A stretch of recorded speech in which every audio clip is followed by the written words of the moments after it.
Pero por eso, si las cifras de embarazos adolescentes son mucho más altas en países latinoamericanos, ¿no?, que no tiene además nada que ver con lo que se manifiesta en Europa, en Canadá, en Australia, es porque la cucufatería y digamos, el hecho de no querer reconocer algo que existe tiene mucho que ver. Porque claro, si tú tienes un hijo de 12, 13 años y sabes que está, digamos, en una edad donde va a empezar a tener una vida sexual porque así están las cosas hoy en día, pues le hablas y le dices, mira, papito, ok, haz lo que quieras, mamita, lo que quieras, pero acá está tu pastilla, acá está tu óvulo, tu pastilla del día siguiente, tu condón, y si te falta me avisas que hay de colores y sabores. Pero nadie habla. Exactamente. Se ha hecho un balance del índice de embarazo adolescente en nuestro país en los 20 años últimos, y la cifra no ha variado.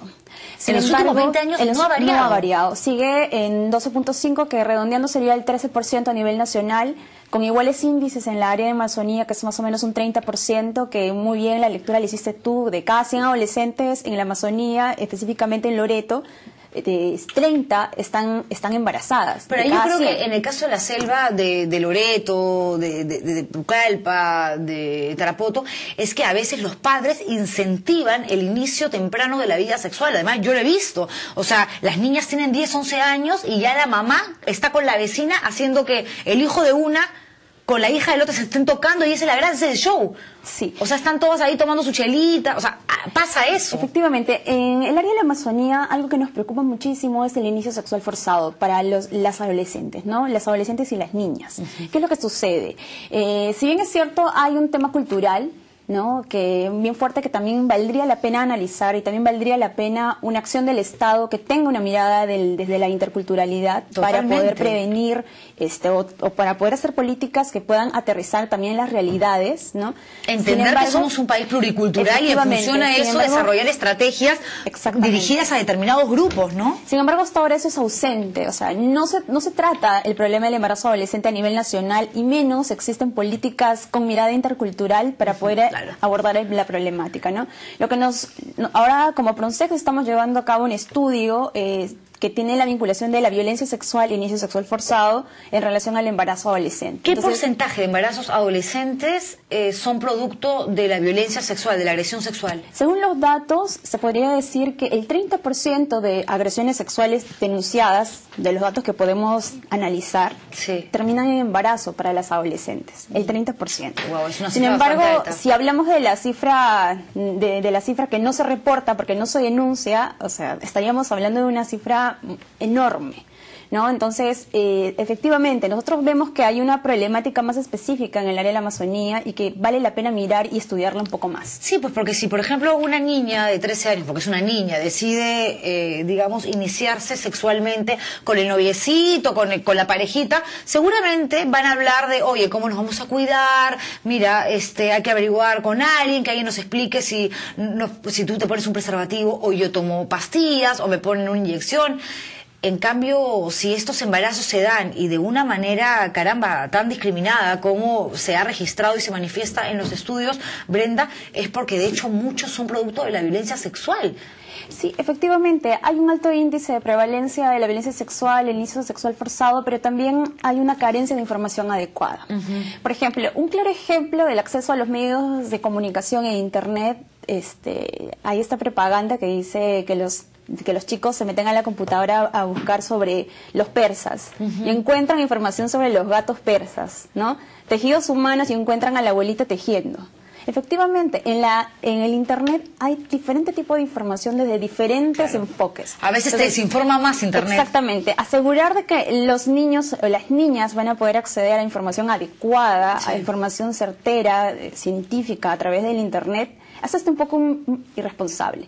Sin embargo, esta problemática ha sido advertida por diferentes reportes internacionales, diferentes recomendaciones internacionales que se le ha hecho al Perú, y todavía el Estado no ha tomado ninguna medida para poder afrontar esta problemática. Todo lo contrario, ha creado más barreras. Es que, Brenda, ese es un problema, porque si me estás diciendo que estamos 12.5 en el porcentaje según los estudios actuales, y que esto está exactamente igual que hace 20 años, cuando no había Internet, cuando el Ministerio de Educación supuestamente no regalaba condones, óvulos o condones, también preservativos femeninos, pues ¿de qué estamos hablando? ¿De qué sirve todo lo que supuestamente se ha hecho a nivel gubernamental, estatal, si las cifras no varían? Lo que pasa es que no se ha hecho mucho. Por ejemplo, te doy un ejemplo. En el año 2006, como una medida para sancionar la violencia sexual, se penalizan las relaciones consentidas entre adolescentes de lo que va a 14 a 18 años. Esta medida, o ¿cuál ha sido el efecto de esta medida? ¿Persuadir para que no existan más violaciones sexuales? No, todo lo contrario. ¿Qué es lo que ha sucedido? Ha repercutido en el acceso de los y las adolescentes a los servicios de salud. Si un adolescente o una adolescente va a un establecimiento de salud a pedir información sobre métodos anticonceptivos, para que pueda conocer cómo se utiliza el condón, porque hasta para saber utilizar el preservativo uno tiene que saber utilizarlo. Ah, por supuesto. Porque no solamente ponerlo, ¿no? Hay gente que piensa que se infla. Exactamente. Claro. Entonces, lo que ha pasado es que tú vas, o los adolescentes van al establecimiento de salud y el personal de salud no puede atenderlos. No, y peor es cuando dan a luz, porque llegan y las atienden tardísimo porque no las pueden registrar, porque no quieren dar ni el nombre, porque si dicen no, piensan evidentemente con temor, no, si me preguntan por el papá lo van a meter preso y yo lo quiero. Y exactamente, y la prueba del delito para ese tipo de delito que se ha tipificado en nuestro código desde el 2006 es el niño, obvio, el nacimiento, el parto. Entonces, la repercusión que ha tenido esta medida en realidad es atroz, porque no solamente a las adolescentes, ¿cuáles son los problemas que les ha ocasionado? Uno, que no puedan acceder a información en los establecimientos de salud, lo que también ha generado miedo en el personal de salud para poder darles información y poder darles métodos anticonceptivos, etcétera.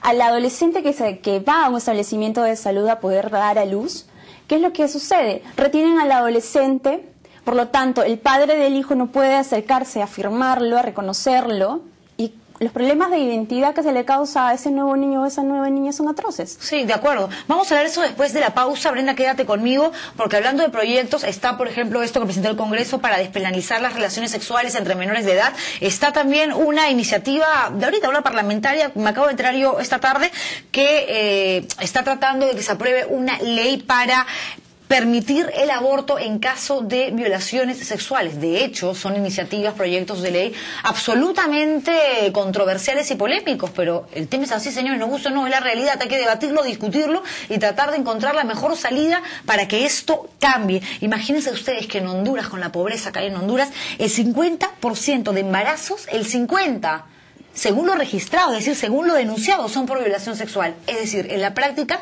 en la realidad no debe ser 50%, pues debe ser 80% o hasta 90%.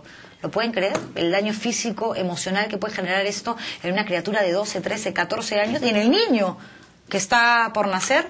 Regresamos hablando de eso y con el periodista Martín Arredondo.